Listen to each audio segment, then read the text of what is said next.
Pakistan's Deputy Prime Minister and Foreign Minister Ishaq Dar's two-day visit to Dhaka has been hailed as historic.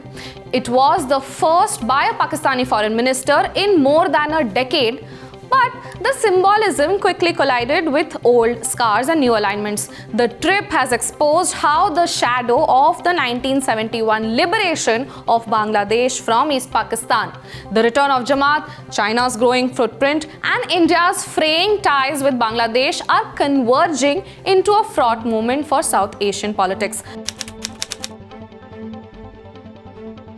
Bangladesh's demands have remained unchanged for half a century: apology, reparations, and repatriation of stranded Pakistanis.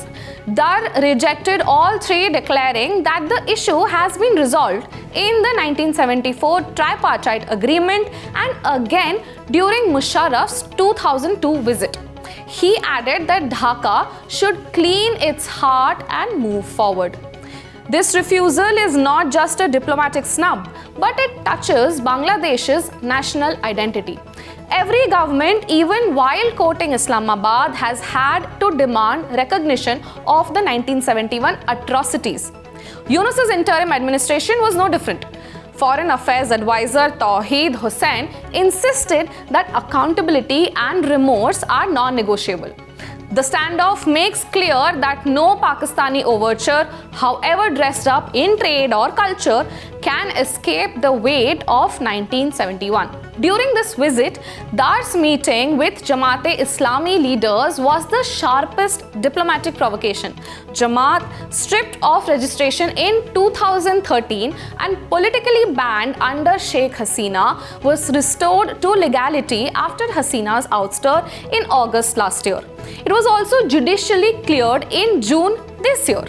Now, Jamaat is Bangladesh's largest Islamist party, long vilified for its collaboration with the Pakistan Army in 1971, and Dar's outreach to them carried unmistakable symbolic weight. A signal that Islamabad is willing to engage forces still seen by many Bangladeshis as traitors. Its re-entry into politics is polarizing. Jamaat collaborated with the Pakistan Army, and several of its leaders were executed for war crimes during Hasina's tenure. Now, by meeting Jamaat's Amir, Dar has sent a calculated signal. Pakistan intends to re-legitimize old allies in Bangladesh. For Yunus's interim government, which has sought to balance between political forces, this adds to its vulnerability. For the Awami League in exile, it is ammunition and proof that Dhaka is drifting into an anti-liberation territory. The Jamaat factor ensures that Pakistan's outreach will never be seen as merely pragmatic. It is inseparable from Bangladesh's domestic fractures.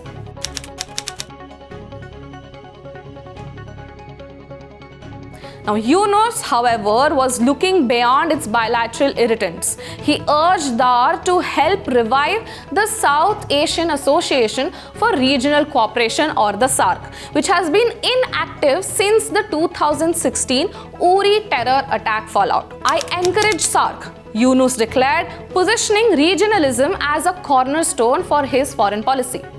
The problem is structural. SAARC has been held hostage to India-Pakistan rivalry for decades. Pakistan blocked trade protocols and cross-border connectivity frameworks even when the grouping was functional. India shifted focus to BIMSTEC and other minilateral formats.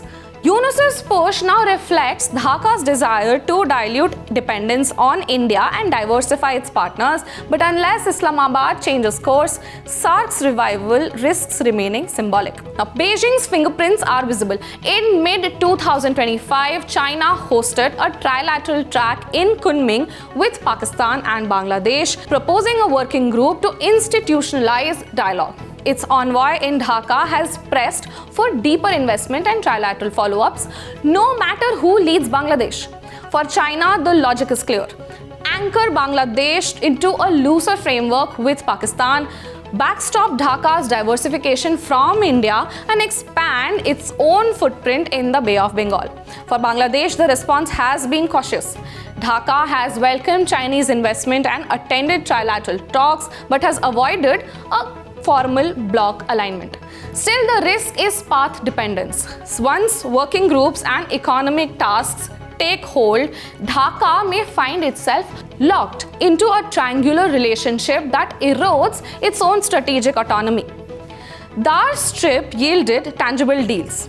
Visa exemptions for diplomats and officials, MOUs on trade, foreign service, academies, think tanks, partnerships, and media cooperation.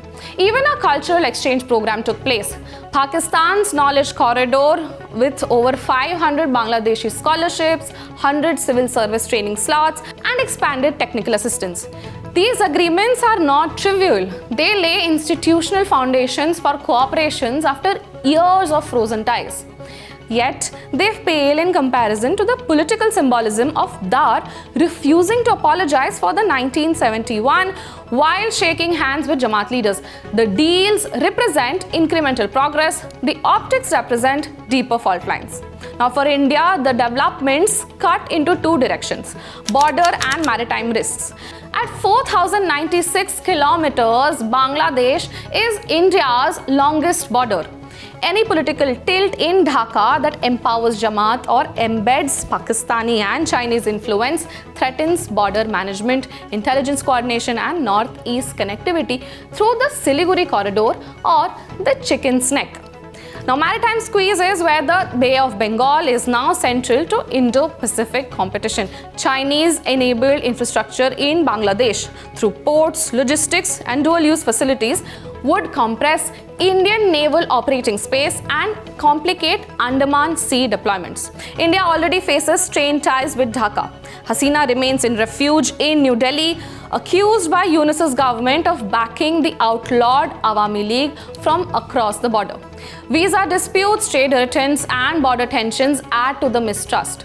Pakistan and China see opportunity, India sees a tightening noose. What happens next will hinge on several concrete signals. The text of these MOUs and joint statements from Dar's visit will show whether trade and connectivity moves amount to substance or symbolism. Equally important is the follow-through on the proposed China-Pakistan-Bangladesh working group, whose agenda and Dhaka's level of engagement will reveal how far trilateralism takes root. Domestically, Jamaat's political trajectory, its alliances, campaign rhetoric, and treatment by election authorities will be decisive in shaping Bangladesh's internal balance. Now, Dar's Dhaka trip was rare and strategically charged, reopening frozen channels, signing deals, and reviving the SAARC debate. Yet, by dodging this 1971 accountability and quoting Jamaat, it injected new fault lines into Bangladesh's politics. For India, the risk is less than immediate access than a slow creep. Trilateral routines, economic engagement, and Pakistan's normalization without historical reckoning. That is all from us today. This is Garima, and you are watching the Asian Chronicle.